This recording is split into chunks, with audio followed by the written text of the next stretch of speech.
Your host, Tariq Mendez, takes you on a journey with guests from all around the world. Broadcasting around the world. Around the world. This is Tariq Talk. She seems like, chill, like you could approach her like at a party, just like, hey.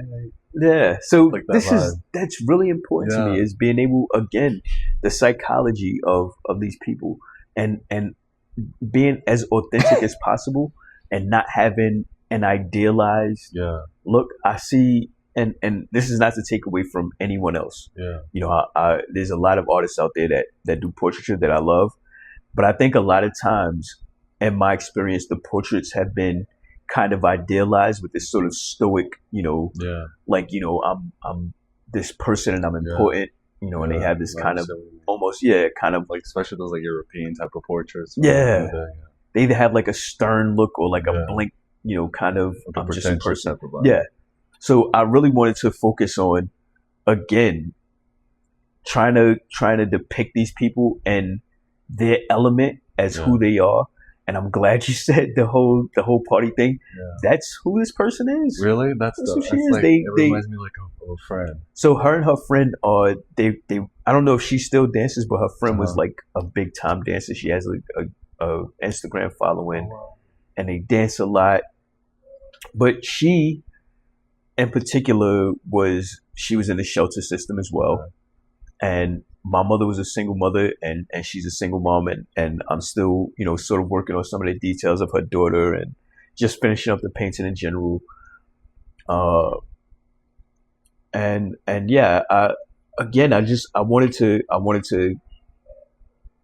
try to depict her in a way that she'll feel comfortable with it, mostly, in a dignified way that she'll feel comfortable with, in a way that's not idealized, that's a little bit more realistic, that's more inviting, that doesn't feel like, again, like this person is kind of looking down on you or kind of staring at you like I'm special, and just more of them just being a person, just being a human being and being in their element. Like I said, she's I initially I didn't work totally from life. From this, I did some drawings from life.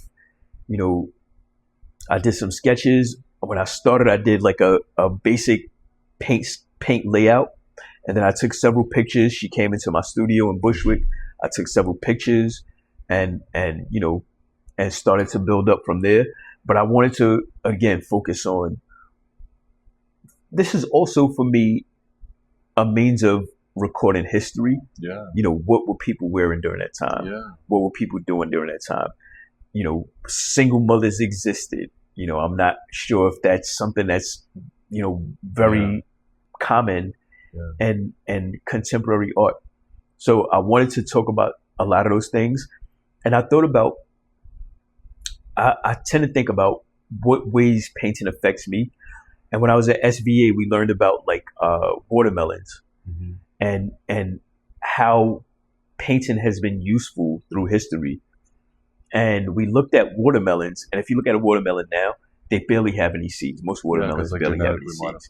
They're genetically modified.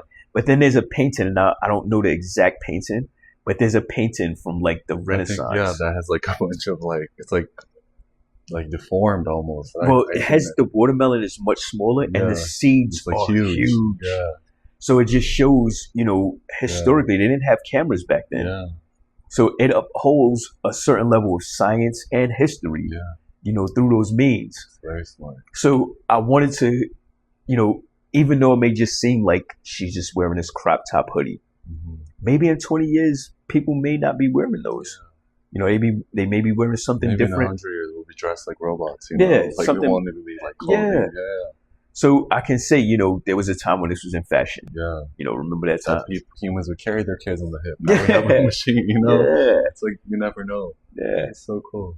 So that was, my purpose of doing both of these depictions. This is another younger artist, and I just wanted to be able to pay them some respect and let them know that they're valuable, in that way, that they were worth taking the time to paint, and even to pay them for sitting as a model. You know, that these things are important to me, that they can be important to them, that they can be seen as people who are worth, you know, my hope would be, once I finish these, to maybe move forward to a few more and have a show. And I would love to see them at the show and come in and be able to see, you know, their painting on the wall and how it affects them. Yeah. Thank you for listening to Tariq Talk. Follow Tariq Talk on all social media channels and check out the video interviews online.